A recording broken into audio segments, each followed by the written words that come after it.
been preconditioned by all the media for the past couple of decades to slowly but surely start accepting the existence of aliens and UFOs.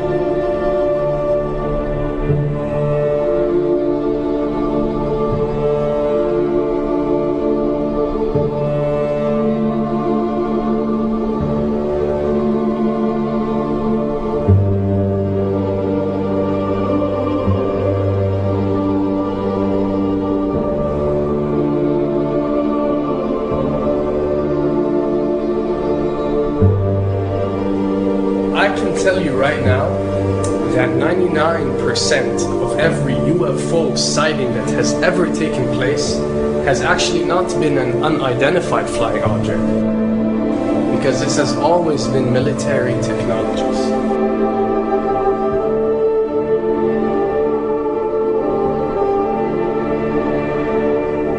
Another thing I'd like to point out is surveys and questionnaires.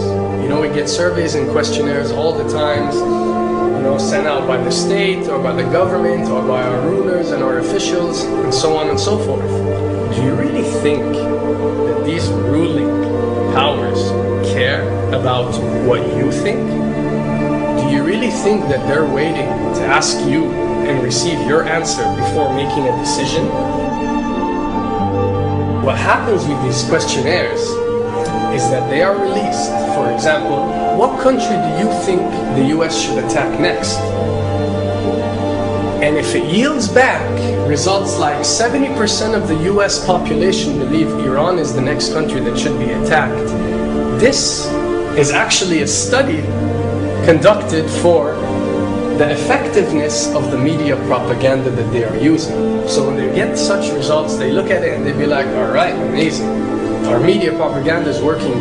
We are purposely trying to manipulate people to think that Iran should be the next one, and check out the survey results. We're doing a great job in propaganda. That's what it's all about. And if the results come back and they aren't up to par, so let's say 20% want war with Iran and 80% want actual peace, they say, okay, so now we have to go and rework our media propaganda and make it more effective so these percentages change. Why am I saying this? Because of the UFO phenomenon. Since the 60s, the amount of people who believe in extraterrestrials have skyrocketed, and it's only increasing day by day in our modern world. This only confirms the success and the plans that are taking place to first manipulate you to believe in UFOs, and second, to conduct a UFO attack that is going to force the whole world to unite to fight off this enemy and accept the New World Order. A former Canadian government official is warning we may be on the verge of intergalactic war, saying, quote, the Bush administration has finally agreed to let the military build a forward base on the moon, which will put them in a better position to keep track of the comings and goings of visitors from space, and to shoot at them if they so decide. I was introduced to the late Dr. Wernher von Braun in the U.S., the father of rocketry.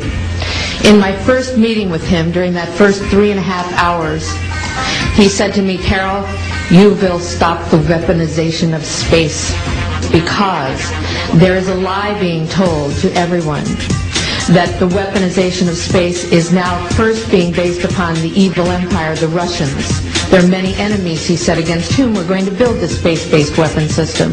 The first of whom was the Russians, which was existing at that time.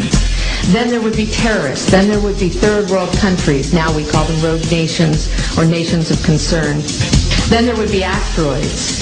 And then he would repeat to me over and over, and the last card, the last card, the last card would be the extraterrestrial threat. As a military strategist, as a person who worked on the MX missile, which I did later, he said, you will find that there is going to be a spin to find some enemy against whom we have to build space-based weapons, and now we should expect the spin.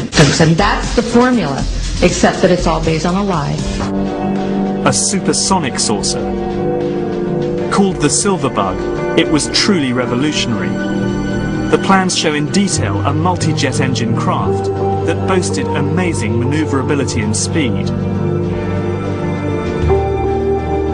It's an intriguing thought that this concept may tie in with the work of the German scientists who brought saucer technology to the US at the close of the Second World War.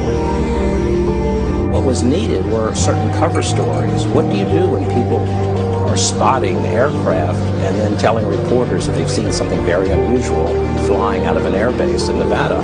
And frankly, this was the origin of a lot of the sightings that took place in the mid-50s, 1954, 55, 56, of unidentified flying objects, the UFOs. So the CIA was involved in encouraging people to believe that, yes, they saw UFOs, and the CIA and the military tried to be very helpful to reporters to get these stories out, to divert the attention of the country, and particularly the people in this region, about what they had actually seen. Mexican Air Force pilots capturing on videotape what are said to be 11, count them, 11 UFOs. The Mexican Air Force has released a video that some of you are going to find difficult to believe. A journalist says it shows images of UFOs tracking a Mexican military plane. So what's the truth about UFOs? The story of successive attempts to develop radically new forms of flight, conducted under the strictest secrecy, is inextricably bound up with our relationship with UFOs over the last 60 years.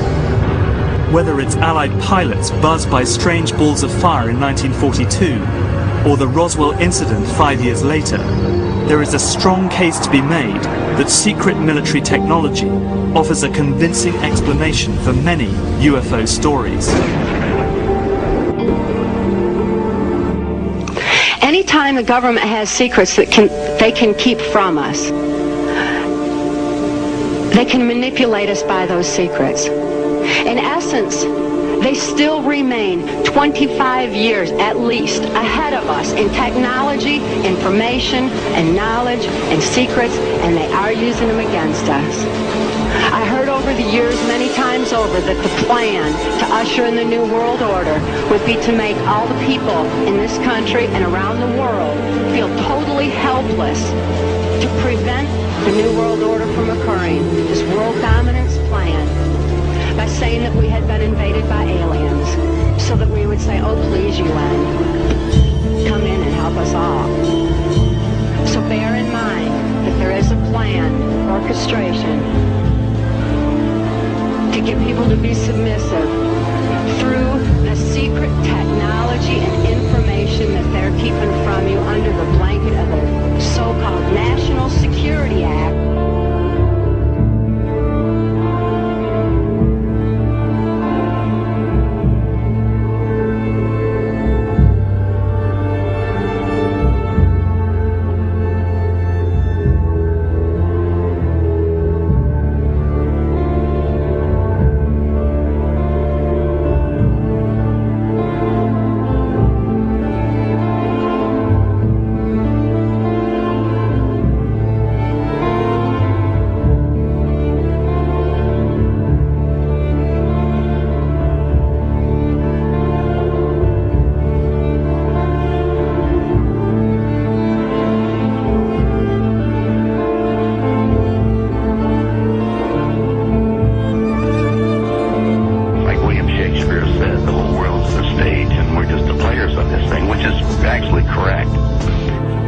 Perhaps we need some outside universal threat to make us recognize this common bound. I occasionally think how quickly our differences worldwide would vanish if we were facing an alien threat from outside this world.